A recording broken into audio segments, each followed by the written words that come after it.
Сайн байцгаана уу? Энд маань чутман байна. За та бүхэн өнөөдөр амглан гэлтгай. За номлогчийн ус 3-1-ийг уншиж өгье.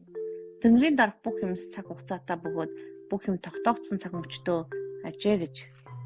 Тэгэхээр энэ ишлэлтэй холбоотой хэд хэдэн гэрчлэл хуваалцъя гэж бодсон юм. Та бүхэнд хэрэгтэй байж магадгүй гэж бодоод.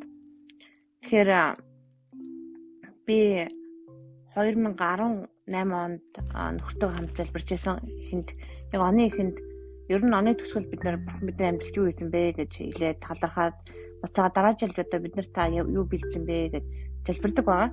Яг тэр үед бас эзэн бас өгөө өгдөг, шийдвэрлэг маш их авдаг. Тэгээд 18 онд бас яв гээд тэгээд тэр үед бид нэр би бас Канад явахын боломж гараад зөндөө миний амьдралд маш их өөрчлөлт орсон байгаа. Идэвхжүүлж явагдсан. Тэр гайхамшигтай байсан эзнийг бүр цоошноор таньж мэдсэн тийм онцлог байсан. Тэгээд 19 онд бас л яг залбирсан чинь 18 оны 19-31-нд талархаа залбираад бичсэн чинь бас бурхан яв гэж хэлсэн. Хаашаа вэ гэсэн чинь ерөөсөө мэддэхгүй би ч 7 сар чи бүх юм тодорхой болно гэж хэлсэн. Ингээд 7 сар хүртэл тэлжгэлсэн иш үзүүлэг болон ямар ч мэдээлэл орж ирэхгүй хүмүүсийг залбираад идэвхжил байсан, чөлөөлж явж байсан, пастортай ч суулзчил байсан. Тэгээд миний тухай шийдвэрлэж янз бүрийн болох юм уу? Би хаашаа явах юм бол, хаана ажилд орох гэж байгаа юм бол, ямар өөрчлөлт болох гэж байгаа юм бол гэж. Гэтэ яв гэдэгт нь бэлдсэн. Налах юм уу, баг те буцаад хөдөө юм уу, гадаад юм уу, гадаад нь аль улсын хаашаа энэ тодорхойгүйсэн. Тэгээд тийм учраас ерөнхийдөө юм уу зараад бэлдээл бурхан одоо хаашаа жав гэсэн гэд бэлдсэн байх хэрэгтэй гэдэг. Тэгэл бэлдэж эхэлсэн. Бэлдээд л байсан. Тэгээд хаалганууд нь хаагдаад юмнууд нь бүх хаалганд хаагддаг болсон л да. Зарим ажил хүртэл аплай хийгээд бизнес би өнөхөр гуйсан эзэмний энэ таны хүслээ биш болол та хаалганд хааж өгөөч гэж залбирч байсан. Таны хүслээр бол та нэг тэгээд таны нээсээ хаалгыг хинч бонг хааг гэж. Яг энэ үед юу болсон бэ гэхээр ажлын ярилцлаганд өөртөө дуудчихад ярилцлагандаа оруулахгүй хаалгаа бүр жигнэсээ хаагаад оруулахгүй өрөөнд оруулахгүй тийм тохиолдлууд гарч ирсэн. Эзнээс бол маш сонирхолтой юм болт юм билээ. Нөгөө хүмүүс гадаа зогчоос хүмүүс хүртэл гайхсан. Тэгээд би бол эзэн тань талархаж байна гэдэл явсан. Бас Монголд хэрэгтэй сургуулийн захирлын бас ажилтнад аплай хийсэн байсан тухай үед тэгээд тэр яг тийм болсон. Би бол баярлалаа талуулж өгсөн. Энэ тухай үед яг нэг найзтайгаа тааралдаад залбираад өгөөч энэ ажил оруулахгүй гэдгсэн чинь эзний дуугалаг маш сайн сонсдог залуу л да. Чимээг болоо залбирах байлцсан тэр үед би мэдсэн л да. За энэ биш юм байна гэж. Ингээд л хаалнууд хаагдаж байсан. Хаагцаараад бүх хаалга хаагдаж өргсөн. Тэгээд гайхаад бүх хаалга хаагдчихлаа. Бурхан минь та чинь бүх хаалга хаагдсан гэдгсэн чи имэйл шалга гэсэн. Имэйл шалгасан чи юу ч алга. Гэсэн чи спам шалга гэсэн. Спам шалгасан чи харин Америкт багшлах тэр захаа маань ирсэн байсан.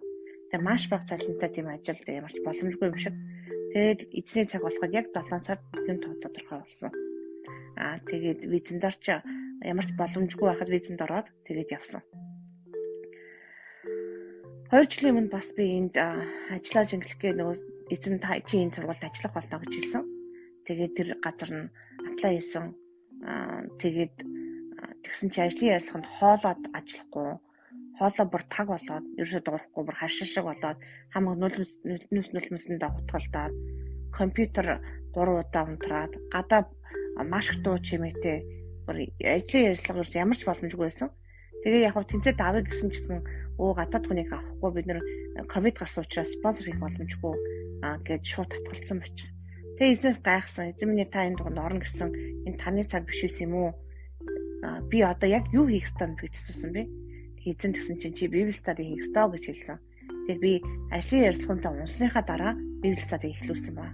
Тэгээ тэр нь үнэхээр амжилттай үр дүнтэй сайхан үр дүнтэй болж исэн. Тэгээд дараа нь бас подкаст тэгээд ирчүүдийн уулзалтай ч гэсэн эзэн хийлгэсэн байж. Тэгээд эзэн цаг болоход эзэн одоо яах вэ гэдэг асуухаар одоо тэг гэж хэлдэг байгаа. Тэгэхээр заримдаа бид өөртөө хүслээр болох гэж маш ер нь бол би дэлчгэндэг гэж хэлж болно л доо.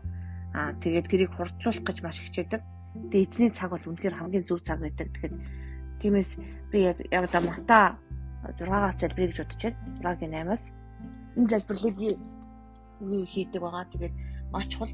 Тиймээс тэдний шиг байж болохгүй. Эцэгтэн та нарт юу хэрэгтэй байгааг гуйхаач өмнө мэддэг гэж. Бидэрт юу хэрэгцээтэй байгааг эцэг үнэхээр гуйхаас өмнө мэддэг гэдэгт үнэхээр итгэх хэрэгтэй. Эзний цаг, эзний зөв зүйл бол үнэхээр хамгийн зөв байдаг. Тэмд ийхүү залбир тэнгэрт байгаа бидний эцэг үнэ. Таны нэр ариунаар дурсагдаг. Таны хаанчл ирэх болтугай. Хүсэл тань тэнгэрчгээ газар дээр бэлэгдэх болтугай гэж. Бид өөрсдөө хүслээр юм хийх гэж оролддог байгаа. Тэр үнэхээр эзний хүслээр болох болтугай гэдэг залбирал бол маш олон юмны хариултыг өгдөг байна. Өдөр тутмын талахыг энэ өдөр бидэнд өгөөч. Бид өртөнгүүдээ уучлсны адил бидний өрийг мөн уучлаач. Биднийг сойролтонд буу оруулаач. Харин бозар мугаас гэтлгээж. Учир нь хаанчлал, хүч чадал, алдар сур үүр таних. Амен гэд. Энэ залбирлыг үг үгээр нь би задлж уншдаг байгаа. Тэгээд үнэхээр аваа гэдэл заримдаа алга болчдөг байгаа. Үнэхээр ариун сүнсээр маш их дүүрдэг. Эзний оршихугаар дүүрдэг. Гэхдээ үнэхээр эзний цаг болоогүй та яаж чичээгээд иш үзүүлэг авахгүй, яаж зүтгээд болдоггүй байгаа. Тэр нь тарин талархал сурах хэрэгтэй шүү.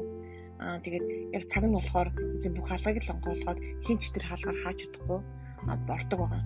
Гэхдээ бас заримдаа тэмцэлдэх тохиолдол байдаг. Эзэн хаалга онгойлгосон ч гэсэн та тэмцэлдэх тохиол байдаг. Эзэн амлагдсан газар руу хүртэл заримдаа орохдоо бид тэмцэлж орсон тохиолдол зөндөө байдаг. Тийм учраас эзэнний хаалга мөн гэж мэдээд та итгэх юм бол тийшээ маш их тэмцэлтэй байсан ч хамаагүй бац зогсож орох ёстой шүү. Тэгээд бузар мос усуудыг байнга цэвэрлэж хөөх ёстой. Тэгээд өөрөө бас тууштай байгаа зөрөгтэй байх ёстой шүү. Тэгээд та бүхэнд эзний цагаар тэгэхээр эртний цагт нь таны хүслээр биш харин эзний хүслээр бүх зүйл нь байх болтугай. Тэгээд эзний таалал болон хүмүүсийн таалал таны дээр байх болтугай.